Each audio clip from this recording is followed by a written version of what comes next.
یہ وہ مسئلہ ہے جس پر 1000 سال سے علماء میں اختلاف چلتے رہتے ہیں، اور آج تو ایک طبقہ بڑا شدید ہو گیا ہے، اس میں انتہا پر چلا گیا ہے۔ آقا علیہ السلام کے والدین ماجدین اور جمیع آباء و امہات کا مومن ہونا، وہ مسئلہ قرآن کی نص نے حل کیا ہے۔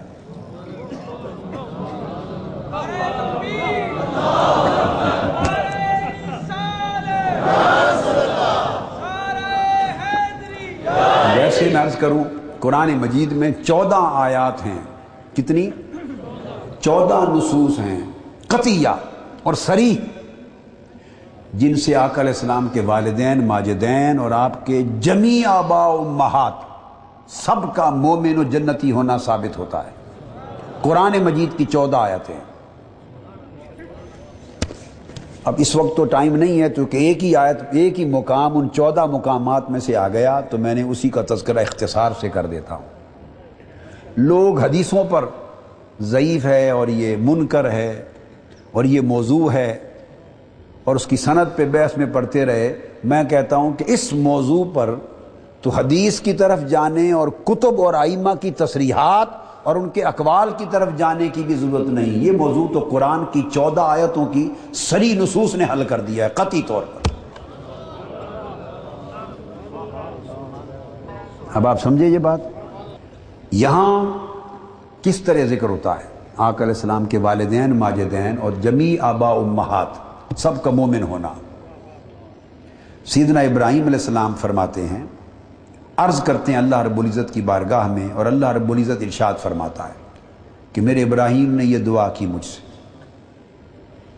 اور ایک بات بڑی لطیف ہے، جس دعا کو رب نے قبول نہ کیا ہو، پہلے گزرے ہوئے زمانے کے کسی پیغمبر کی دعا کو معاذ اللہ، اسے مصطفیٰ کے قرآن کا حصہ کیوں بنائے گا؟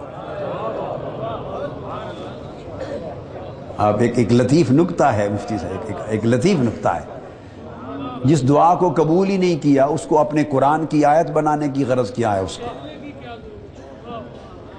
اس کو آیت بنا کر حضور علیہ السلام پر، حضور پر، کس پر؟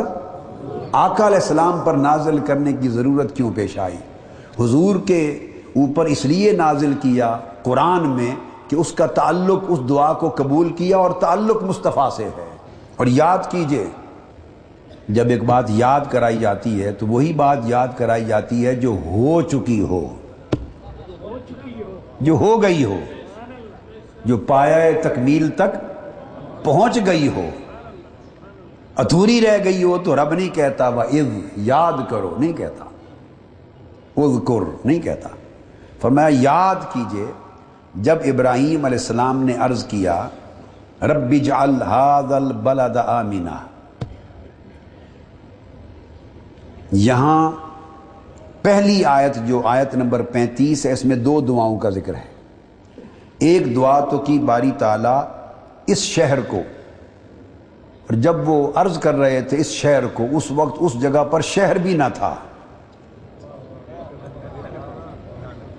جو بات سمجھنے والی ہے، جب وہ یہ دعا کر رہے ہیں رب اجعل ھذا البلد، باری تعالیٰ اس شہر کو امن والا شہر بنا دے، جب عرض کر رہے تھے کہ اس شہر کو امن والا شہر بنا دے، اس وقت اس خطہ زمین پہ کوئی شہر ہی نہ تھا۔ پہاڑ تھے، یہ حضرت ہاجرہ اور اسماعیل علیہ السلام تھے، ان کو اللہ کے اذن پہ چھوڑ گئے تھے۔ اسماعیل علیہ السلام وہیں بچپن سے جوان ہو رہے تھے، اور وہیں کعبہ تعمیر کیا تھا، اللہ کا گھر۔ بعد ازاں کوئی آتے جاتے گزرتے ہوئے مسافر راہ گزار، وہ آباد ہونے لگ گئے تھوڑے تھوڑے قبیلے۔ پھر آپ کی نسل ہی نے، اسماعیل علیہ السلام کی نسل ہی نے وہ شہر بنایا۔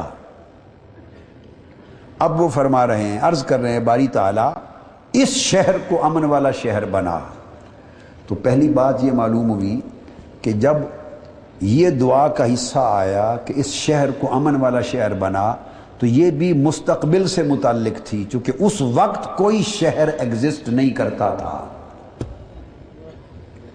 اشارہ اس امر کی طرف تھا کہ جو شہر یہاں بنے گا، میں تیرا گھر بنا رہا ہوں تو اب لوگوں کے گھر بنیں گے، اسماعیل کی نسل کے گھر بنیں گے، تو آگے آنے والے وقتوں میں شہر بنے گا۔ نگاہ نبوت دیکھ رہی تھی کہ یہاں شہر بنے گا۔ اور اس مستقبل میں بننے والے شہر کو، مستقبل میں بننے والے شہر کو، الف لام عہد ذہنی کی ہے، جو شہر بنے گا باری تعالیٰ اس شہر مکہ کو امن والا شہر بنا دینا۔ تو گویا دعا کے اس حصے کا اطلاق بھی آنے والے زمانے پر تھا۔ اس بات میں کوئی شک رہ گیا آپ کو؟ نہیں۔ دوسری دعا فرمایا وجنبنی وبنی ان نعبد الاصنام، اور باری تعالیٰ مجھے اور میری اولاد کو شرک اور بت پرستی سے محفوظ رکھنا۔ جو میری اولاد جو اسماعیل کی نسل سے ہوگی انہیں شرک اور بت پرستی سے، بولیے، وجنبنی، مجھے بھی اور میرے ان بچوں کو، میری اس نسل کو جو ذریت ابراہیم میں سے ہوگی، اس کو بت پرستی اور شرک سے محفوظ رکھنا، ان کو مومن رکھنا۔ دو باتیں کہیں، ایک ہی دعا ہے، اس کے دو جز ہیں۔ سوال یہ ہے اس ایک ہی دعا کا پہلا جز قبول ہوا یا نہیں؟ رب اجعل ھذا البلد آمنا، کہ اس زمین پر بننے والے شہر مکہ کو امن والا شہر بنانا، ہوا یا نہیں؟ پہلی دعا قبول ہوئی یا نہیں کہ یہ شہر مکہ امن والا شہر بن گیا؟ بن گیا۔ جب اس دعا کا پہلا جز قبول ہوا تو دوسرا جز کیوں قبول نہیں ہوگا؟ کوئی دلیل شرعی ہے کہ رب ایک ہی دعا کا آدھا جز اس نے قبول کیا، آدھا رد کر دیا؟ ساتھ انہوں نے اپنی ذریت کے ایمان پر رہنے کی بھی دعا کی، یہ شرک اور بت پرستی سے بچے رہیں، مشرک نہ ہو مومن ہو، مشرک نہ ہو مومن ہو۔ یہاں ایک سوال اہل علم کے ذہنوں میں ابھر سکتا ہے، میں اس کو ایڈریس کرتا ہوا آگے جاؤں۔ وہ یہ سوال ان کے ذہنوں میں آ سکتا ہے کہ اسماعیل علیہ السلام کی جتنی اولاد ہوئی پھر اور شہر مکہ میں آباد ہوئی، وہ سارے کے سارے تو مسلمان نہ ہوئے، اس میں ایک نسل مسلمان رہی، مومن رہی، اور ان میں باقی کچھ کافر و مشرک بھی ہوئے، اس خاندانوں میں ایسے قبائل بھی ہوئے۔ تو اس کی تطبیق کیسے ہوگی اس آیت کریمہ کی تفسیر سے؟ تو آیت کی تفسیر، قرآن مجید کی تفسیر القرآن بالقرآن، یہ ذریتی کا جو معنی ہے وجنب و بنیہ اور میری اولاد، اس کی تفسیر قرآن سے لیتے ہیں کہ بنیہ سے مراد کیا ہے۔ بنیہ، وجنبنی و بنیہ، مجھے اور میری اولاد کو مومن رکھنا، شرک اور بت پرستی سے بچانا۔ یہ بنیہ سے مراد کیا ہے؟ اس کی تفسیر کے لیے سورہ بقرہ میں چلے جائیے، جہاں پہلی بار ذکر آیا ہے۔ ارشاد فرمایا وَإِذْ يَرْفَعُ إِبْرَاهِيمُ الْقَوَاعِدَ مِنَ الْبَيْتِ وَإِسْمَاعِيلُ رَبَّنَا تَقَبَّلْ مِنَّا وَإِنَّكَ أَنْتَ السَّمِيعُ الْعَلِيمُ، جب حضرت ابراہیم اور اسماعیل دونوں مل کر کعبے کی دیواریں اٹھا رہے تھے، بنیادیں اٹھا رہے تھے، تعمیر کر رہے تھے، تو دعا کی کہ باری تعالیٰ ہماری مزدوری قبول فرما لے۔ اس کے بعد جو دعا کے کلمات ہیں آگے آ رہے ہیں، ربنا، یہ توجہ طلب ہے، دوسری آیت توجہ طلب ہے۔ اس آیت نے وجنبنی و بنیہ، مجھے اور میری اولاد کو، نسل کو مومن رکھنا، شرک سے بچائے رکھنا، اس کی تفسیر کر دی ہے۔ عرض کیا ربنا وجعلنا مسلمین لک، اے باری تعالی ہم دونوں کو، یعنی مجھے اور میرے بیٹے اسماعیل کو، مسلمان اپنی بارگاہ میں سر نیاز خم کرنے والا رکھنا، ہمارے سر تیری اطاعت و عبادت میں ہمیشہ اسی طرح جھکے رہیں۔ ایک بات یاد رکھ لیں، جب یہ دعا کر رہے تھے تو ابراہیم علیہ السلام کا صرف ایک ہی صاحبزادہ نہیں تھا سیدنا اسماعیل، ان کا ایک صاحبزادہ سیدنا اسحاق بھی تھے۔ باپ جہاں کہیں بھی ہو، اس کے ساتھ بھلے سارے بیٹے اس کام میں شریک ہوں یا دو بیٹوں میں سے ایک موجود ہو اور ایک دوسرے ملک میں ہو، باپ جب دعا کرتا ہے تو دونوں بیٹوں کو شامل کرتا ہے۔ باپ فرق نہیں کرتا، کسی بیٹے کو دعا میں شامل کرے، کسی کو شامل نہ کرے۔ عام باپ بھی ایسا نہیں کرتا، دعا جو مانگ رہا ہے مگر یہ وہ مقام ہے کہ یہاں حضرت اسحاق کو شامل نہیں کیا، دعا میں تخصیص کر دی۔ ابراہیم و اسماعیل علیہ السلام دونوں نے کعبے کی دیواریں اٹھائیں اور دعا کی، ربنا وجعلنا مسلمین لک، مسلمین لک نہیں کہا، تثنیہ کا صیغہ، ہم دونوں کو، مجھے اور میرے بیٹے اسماعیل کو اسی طرح اسلام پہ رکھنا۔ اسحاق علیہ السلام اب اس دعا سے الگ ہو گئے، یہ بات سمجھتے آئیے، اب اس دعا کے دائرے سے اسحاق علیہ السلام الگ رہ گئے اور تخصیص ہو گئی کہ مجھے اور اسماعیل دونوں کو سرے نیاز اپنی بارگاہ میں بطور مسلم خم کرنے والا ہی رکھنا۔ مسلمین لک، پھر آگے وَمِن ذُرِّيَّتِنَا أُمَّةً مُسْلِمَةً لَكَ، یہ اس کی شرح ہو گئی وَجْنُبْنِي وَبَنِيَّ، فرمایا وَمِن ذُرِّيَّتِنَا، بنیہ کی تفسیر من ذریتنا ہے، فرمایا پھر ہم دو کی جو نسل چلے گی۔ اللہ پاک کی بارگاہ میں ابراہیم علیہ السلام دعا کی تخصیص کر رہے ہیں، مولا میری نسل دو بیٹوں سے چلنی ہے، ایک اولاد اسحاق، ایک اولاد اسماعیل۔ اب اس دعا میں جب یہ فرما دیا مسلمین لک، تو صرف اسماعیل علیہ السلام کو خاص کر دیا۔ اب عرض کیا وَمِن ذُرِّيَّتِنَا، اب میری وہ نسل جو حضرت اسماعیل کی ذریت سے چلے گی، جو اسماعیل کی اولاد سے چلے گی،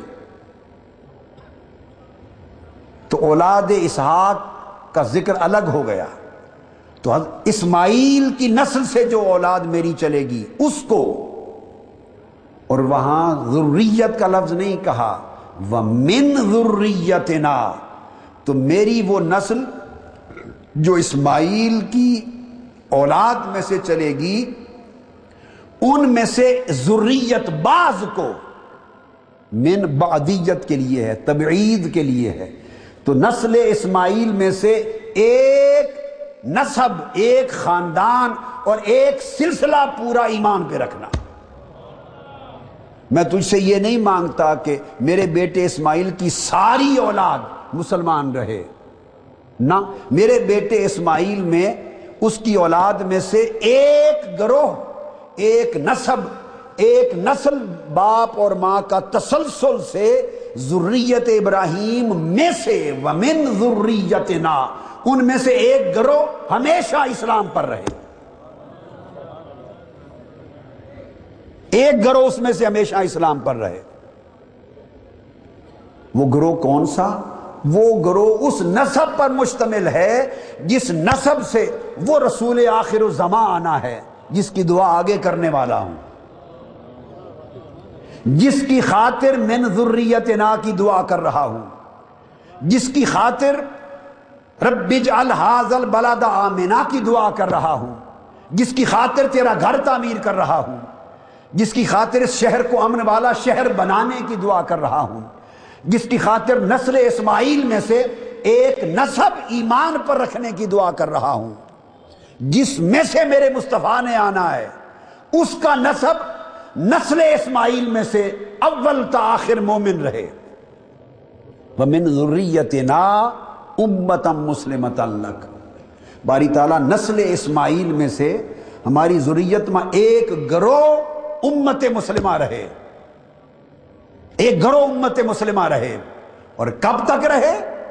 ربنا وابعث فیہم، باری تعالیٰ ان میں کئی کافر ہو جائیں گے، کئی مشرک ہو جائیں گے، مگر میں نے ساری نسل اسماعیل میں سے ایک نسب مانگا ہے فقط، وہ ایمان پر رہے، باپ بھی، عورت بیویاں، مائیں بھی، بیویاں بھی، مرد بھی، عورت بھی، آبا بھی، امہات بھی، ایک نسب کے مرد، گنے چنے ہوئے مرد و عورتیں ایمان پر رہیں، اور فرمایا ربنا وابعث فیہم منہم، پھر اس شہر مکہ میں اپنے رسول آخر الزمان کو مبعوث کرنا، مگر مبعوث کرنا منہم، جو من پہلے وارد ہوا ہے، ومن ذریتنا، اسی من کو دوبارہ تکرار کے ساتھ لایا جا رہا ہے کہ مولا پوری نسل اسماعیل میں سے ذریت کا وہ بعض حصہ، وہ ایک نسب، وہ ایک خاندان، وہ ایک سلسلہ اور چین آباء امہات کا جو ایمان پر رہے گا وہ امت مسلمہ رہے، تاکہ اس امت مسلمہ میں سے مصطفیٰ پیدا ہو۔